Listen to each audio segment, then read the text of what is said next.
देखिए दोस्तों, अगर सीसेट में आपको बहुत ही ज़्यादा डर लग रहा है कि मेरा नहीं होगा, नंबर कम आ रहा है, तो उसका एक रामबाण इलाज ये है कि हमारा इंटरपर्सनल स्किल ये इतना इजी है और इसको आराम से सिर्फ प्रैक्टिस से किया जा सकता है।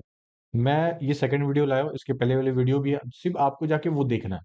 बिलीव मी, इससे अच्छा कहीं नहीं मिलेगा। आप जाके सिर्फ उसको देखिए, पढ़िए, समझिए, ईयरफोन लगा के आप कहीं रास्ते में जा रहे हो, बस सुनते हुए चले जाइए।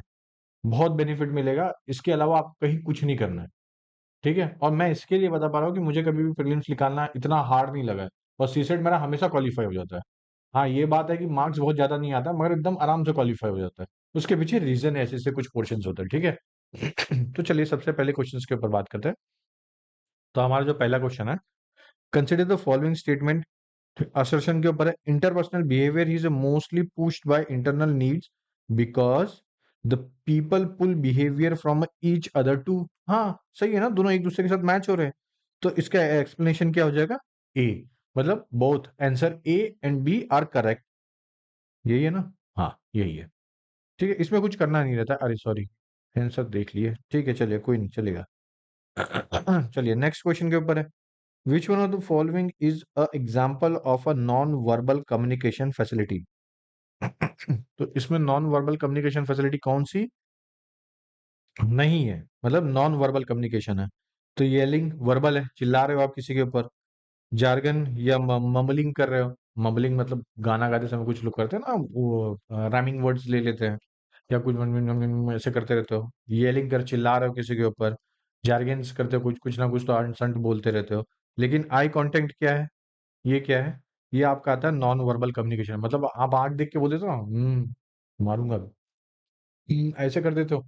तो ये क्या करते हैं? नॉन वर्बल कम्युनिकेशन है, मगर आपने किसी को कुछ बोला नहीं, लेकिन आपका आंख का एक्सप्रेशन बता देता है। इसके लिए हमारे कथक डांस और जो क्लासिकल डांस है जितने, उनमें एक्सप्रेशन की सबसे ज्यादा वैल्यू होती थी। तो एक्सप्रेशन क्या करते हैं? ये एक नॉन वर्बल कम्युनिकेशन, हमेशा याद रखना, expression is equal to non verbal communication.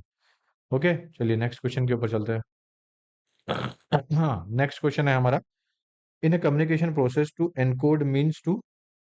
अभी देखो बहुत इजी है, बस इसमें आपको बस एक दो वर्ड के ऊपर, एनकोडिंग और कोडिंग, ये दो होती है। तो एनकोड के ऊपर पूछा है, try to create something new, नहीं। Convert a single into a neural impulse, हो सकता है। ब्लॉक कम्युनिकेशन पाथवे, भाई इसकी तो बात ही नहीं करिए। बिल्डअप मोर मोरे मोरल। तो अब देखिए, अब यहाँ पे पहला तो आपको ये पता चल गया कि सी तो नहीं होगा। Try to create something new, ये भी नहीं होगा, कि communication process to encode means to convert a single into a neural impulses. मतलब आप जब कोई लैंग्वेज सुनते हो, तो आपके दिमाग में वो कितनी जल्दी हिट करती है, कितनी तेजी से समझ में आती है, और सामने वाला कितना इजीली समझा पाता है। तो ये हो सकता है। लास्ट में क्या है? Built up a moral. तो ये तो जरूरी नहीं है, ये तब आएगा जब ये होगा, मतलब एक स्टेज है, बी के बाद ही डी आएगा। लेकिन यहाँ पे सिर्फ पूछा है, आपको एनकोड करके बताना है, तो इसका आंसर हो जाएगा बी। ओके, देखिए आंसर हाँ बी है। चलिए नेक्स्ट क्वेश्चन के ऊपर चलते हैं। नेक्स्ट क्वेश्चन क्या था? What is the context in term of communication. अब देखिए, what is the effective dialogues, physics and psychological, environmental and conservation, and interference with message repetition, and verbal and non verbal response to message. अब यहाँ का जो answer है ना, ये आपको सोचना पड़ेगा। तो ये क्वेश्चन आपके लिए होमवर्क है, इस पे देखिए, और मुझे कमेंट करके जरूर बताइए इसका आंसर क्या होगा। अभी तक मैंने जो आपको समझाया, आपको समझ में आएगा, इसके बारे में भी समझाया, एक ट्रिक भी बताया। ठीक है, मैं ये क्वेश्चन के आंसर आपको दिखाऊंगा भी नहीं, सॉरी। हाँ, चलिए,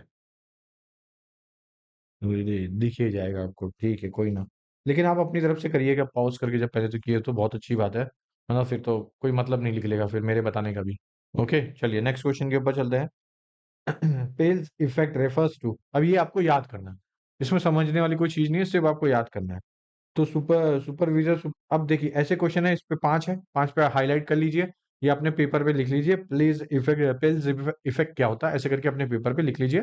फिर आपको याद रख लेना है बस इससे। तो इसका सीधा सीधा आंसर है D, superior superlatives combined with adequate upward influence है। ठीक है, ये आपको बस ऐसे याद कर लेना है, उसके इसके लिए और कुछ अलग से करने नहीं है। चलिए नेक्स्ट क्वेश्चन के ऊपर चलते हैं। कंसिडर द फॉलोइंग स्टेटमेंट, मेरे ख्याल से आपको दिखता नहीं होगा, एक मिनट।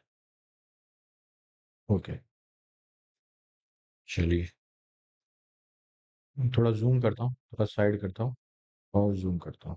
ओके, चलिए। Consider the following statement. Okay, हाँ, कंसिडर द फॉलोइंग स्टेटमेंट। फिर इसमें assertion रीजन है, जैसे कि मैंने assertion और रीजन के लिए क्या बताया था, ओ सॉरी, जब भी बीच में बी लिखा हो, ठीक है, यहाँ पे सॉरी, यहाँ पे आप बिकॉज लिख दीजिए। तो regulative rule of a communication tell us what we should and should not to do. Okay, in communication it is essential to structure and coordinate interaction. अब यहाँ पे आपने बिकॉज लगा दिया। अब क्या बिकॉज लगाने के बाद ये स्टेटमेंट हो जा रहा है? ऑब्वियसली दोनों एक दूसरे को कनेक्ट कर रहे हैं, रिपीटेड है, तो बी आंसर हो जा रहा है, क्योंकि यहीं पे रखा है ना। अब जल्दी जल्दी में हम क्या करेंगे, ए मार देंगे कि लगेगा ये तो हर बार ए में ही होता है, तो इसने इस बार बी में कर दिया। बस इतना ही फर्क होता है। चलिए, two skill associated with being a good listener are the ability. अब एज अ गुड लिसनर के लिए सबसे अच्छी चीज, अब यहीं पे लिख दिया ना गुड लिसनर। तो लिसनर के पास एबिलिटी क्या है कि वो अच्छे से सुनता है, फिर उसको इम्प्लीमेंट करता है।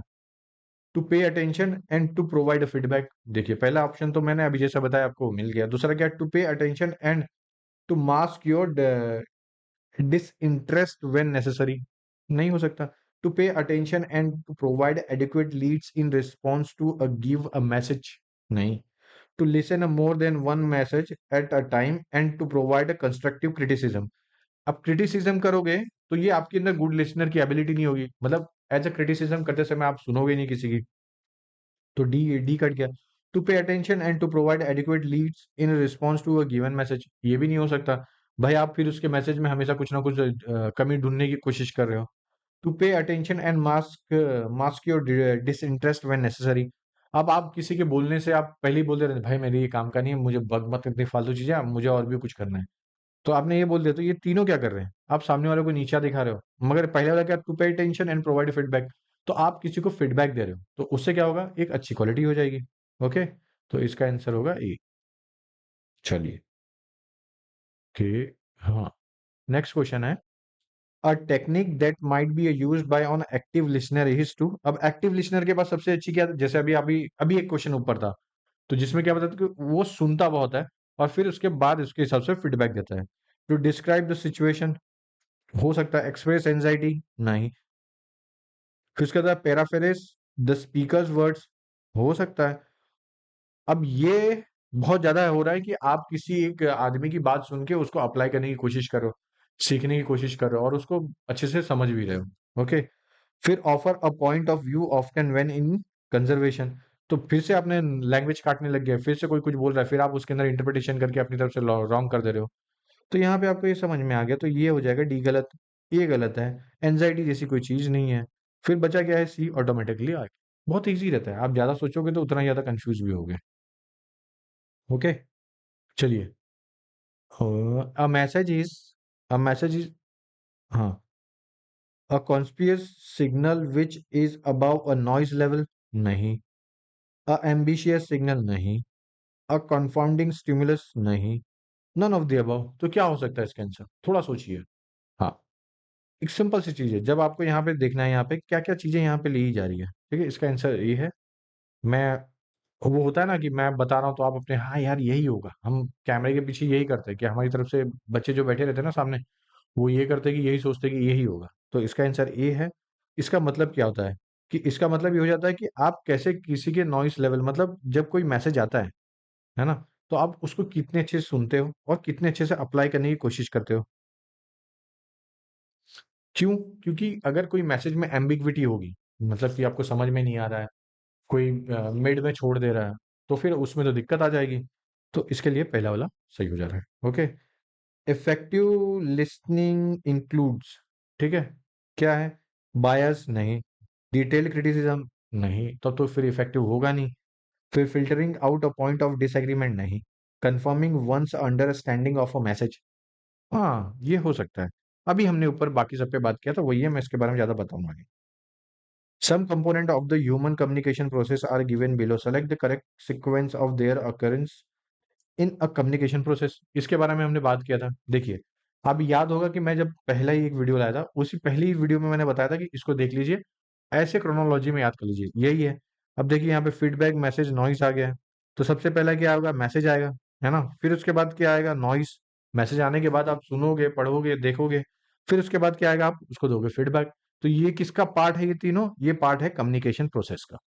ओके, बहुत सिंपल है। पहले मैसेज आ रहा है, फिर उस मीडियम के थ्रू भी आएगा। तो मीडियम क्या है, नॉइस है, मोबाइल हो सकता है, कान हो सकता है, किसी के बोलने का तरीका हो सकता है। फिर एक रिसीवर होगा, कौन है, हम रिसीवर है। फिर हमने सुन लिया अच्छे से, फिर उसके बाद उसको दिया फीडबैक। ओके, चलिए, which one of the following explain our tacit understanding that allow people to interpret behavior and that specify appropriate way to communicate with other। अब यहाँ पे आता है, देखिए कम्युनिकेशन सब में लिखा है, अब अदर के साथ कैसे, मॉडल से, रूल से, पैटर्न से, पर्सपेक्टिव से। तो किसी के पर्सपेक्टिव से आप ज्यादा अच्छे से क्लियर कर पाओगे, है ना। तो सिंपल सी चीज है। चलिए, इन इंटरपर्सनल कम्युनिकेशन एथिक्स, ठीक है, अच्छा, इसका आंसर आपको बताना मैं भूल गया। इसका आंसर सी है, कि आप रूल के थ्रू पे और एक सिस्टम के थ्रू पे आप कर सकते हो। ओके, ये मत समझना ये आंसर है। ओके, हाँ ये रहा, सी है। 13 पे चलते, इन इंटरपर्सनल कम्युनिकेशन एथिक्स। ठीक है, एथिक्स यहाँ पे आ गया। अरे यार, आंसर ही दिख गया। Okay,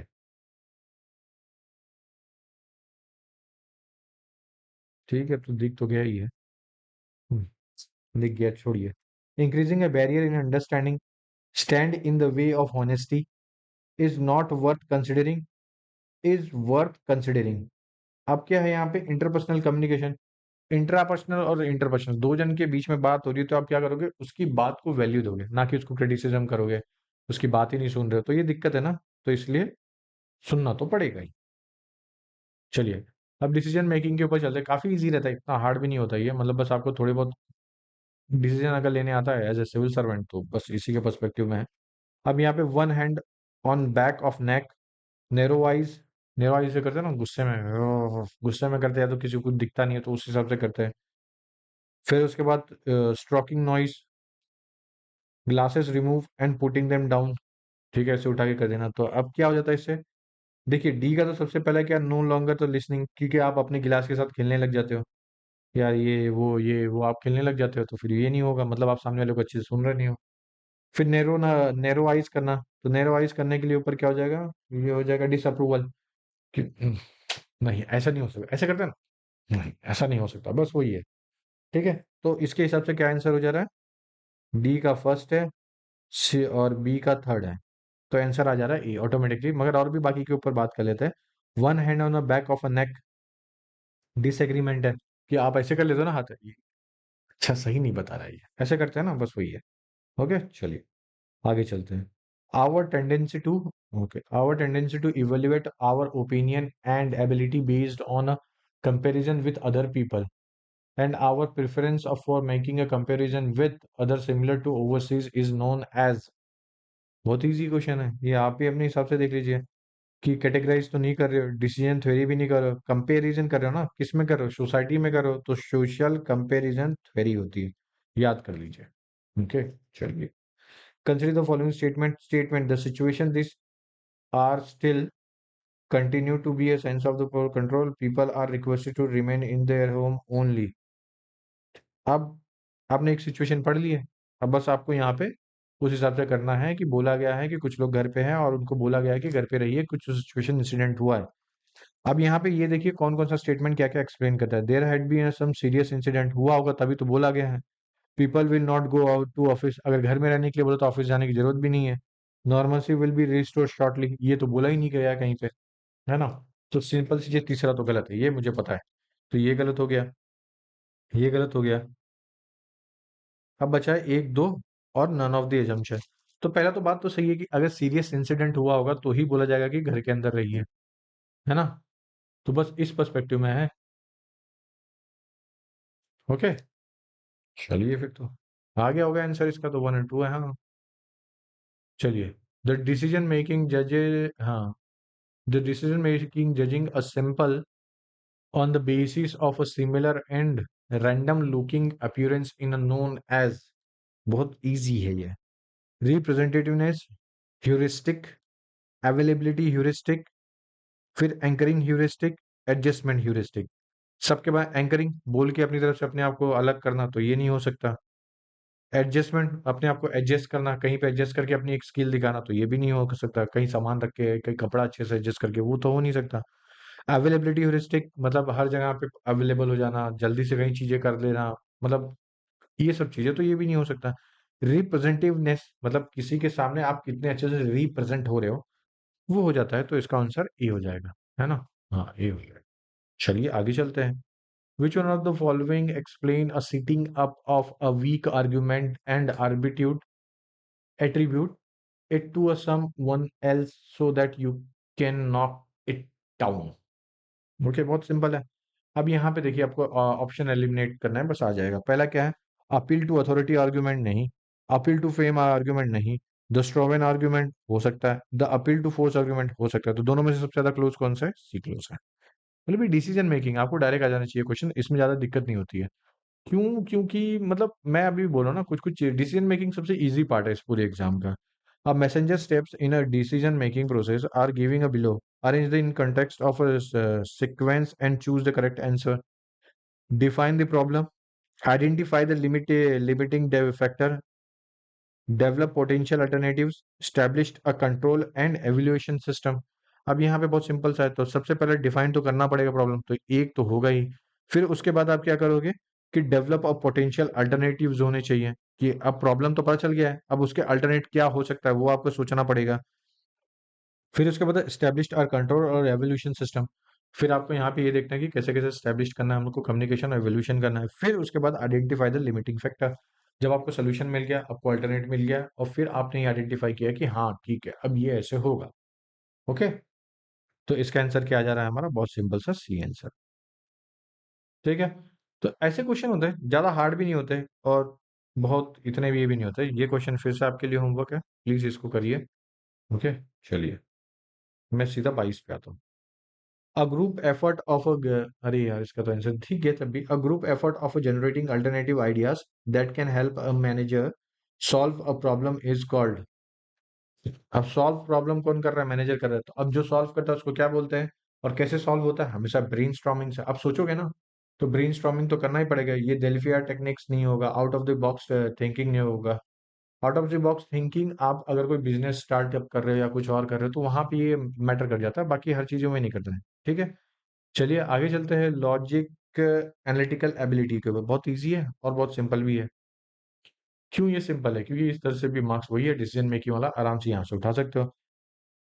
A conception of the act outcome and contingency associated with a particular choice known as a decision frame। फिर उसके बाद decision base rate, decision axis और डिसीजन रूल। इसका एकदम सिंपल सा आंसर है ए, डिसीजन फ्रेम। ओके, याद कर लीजिए, जब भी मैं ऐसी कोई चीजें बताता हूँ ना जो एकदम ही नहीं है, याद कर लेने का, कुछ ज्यादा सोचने का नहीं। Error in decision making occurs because we use decision making heuristic. क्यों होता है? Because of in a unplanned manner नहीं, हैफजार्डली नहीं, beyond the range for which they are intended नहीं, without taking a care of the other aspects. बराबर है, इसके लिए होता है ना, हम समझते नहीं है कि क्या होगा किसके, एज अ कॉज नहीं समझते हैं, बस जुट जाते हैं। ओके, तो ये हमारा हो गया 2014 का क्वेश्चन पेपर खत्म। अब चलते हैं हम आगे 2015 के क्वेश्चन पेपर में, मतलब 2015 के क्वेश्चन पेपर में। ठीक है, यहाँ पे भी कम्युनिकेशन वाला पार्ट है,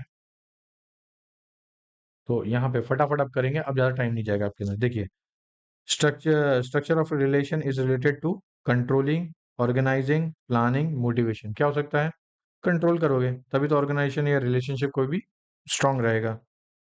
फिर उसके बाद which one of the following is the reason for displaying the positive personal signal of leaning forward. Okay, अब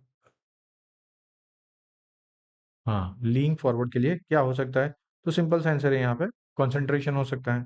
फटाफट होगा। Dance is a very refined and artistic form of. क्या है डांस में? मैंने अभी आपको बताया, देखिए मैंने पिछले साल क्या बताया था, पिछले वाले पेपर में क्या बताया, जो डांस करते हैं हम, कथक कर रही है, क्या एक्सप्रेशन है। तो एक्सप्रेशन क्या है?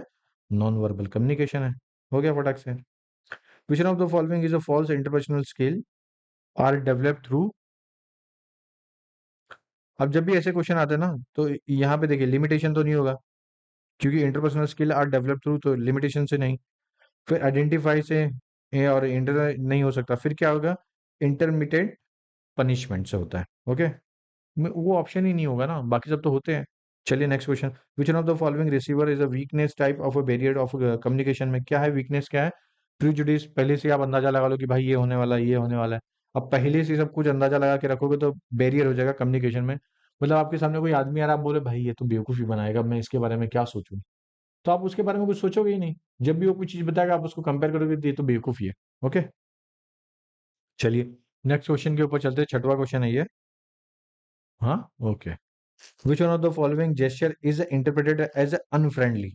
अब देखिए, आप कौन से सा आपके सामने कोई दोस्त आया, आपसे हाथ मिला रहा है या आपसे बात कर रहा है, अब उसकी कौन सी ऐसी एक्टिविटी लगेगी जो आपको ये फील करवाए कि ये फ्रेंडली नहीं है? तो सबसे पहला देखिए, होल्डिंग समवन हैंड्स, स्टेयरिंग, फिर उसके बाद आई कांटेक्ट, फिर स्माइलिंग। देखिए स्माइलिंग सबको अच्छी लगती है, हंस के जा रहा हो, जैसे होता है फॉरेन में गुड मॉर्निंग हंसते तो अच्छा लगता है। आई कांटेक्ट बनाते तो कॉन्फिडेंस पता चलता है। अब वहीं पे होल्डिंग समवन हैंड्स तो भी अच्छा लगता है, लेकिन कहीं पे स्टेयरिंग करते हो, मतलब घूरते हो किसी को, या तो आंख फाड़ के घूर रहे हो, या तो गंदी नजर से घूर रहे हो, किसी लड़की को घूर रहे हो गंदी नजर से, तो ये सब चीजें क्या है, बहुत बेकार होता है, इंटरप्रिटेटेड अनफ्रेंडली नेचर होता है ये, जिसके वजह से बहुत अनकंफर्टेबल फील होता है, लड़की हो या लड़का हो। ठीक है, तो इसका आंसर क्या हो जाना चाहिए? स्टेयरिंग। हाँ, चलिए नेक्स्ट क्वेश्चन के ऊपर चलते हैं। समझ में आ तो रहा ही होगा, मैंने फटाफट पढ़ा रहा हूँ इसके लिए हूँ कि अब ज्यादा हार्ड नहीं है, फटाफट हो जाएगा, एक एक वन लाइनर है। विच one of the following can create a problem in building interpersonal relationship? कौन करता है? Shyness, obviously. देखिए ये रिपीटेड क्वेश्चन है, मैंने ऑलरेडी पिछली वीडियो में बताया था, और ये रिपीट हो गया। अब बहुत रिपीट होंगे क्वेश्चन, मतलब बिलीव मी अब फटाफट हो जाएगा। In the process of communication the first step क्या होता है? फिर से देखिए मैंने उधर बताया था, एनकोडिंग होगा, ये भी प्रीवियस ईयर से आया क्वेश्चन है। ओके, देखते जाइए। Communication that cut across the function and level in the organise known as, क्या हो सकता है? अब यहाँ पे अपवर्ड कम्युनिकेशन तो सिर्फ एक ही डायरेक्शन में जाएगा, हॉरिजेंटल तो फिर एक डायरेक्शन, डायगोनल ऊपर भी जा सकता है नीचे भी आ सकता है, तो क्या हो सकता है? सी हो सकता है, सिंपल है, मतलब बहुत सिंपल आएगा। Interpersonal skill require that one has a good knowledge of English, Hindi and one other in Indian language, नहीं इसलिए जरूरत नहीं है। One has a good knowledge of English and Hindi language, one has a good knowledge of any language, one has a effective communication in any language.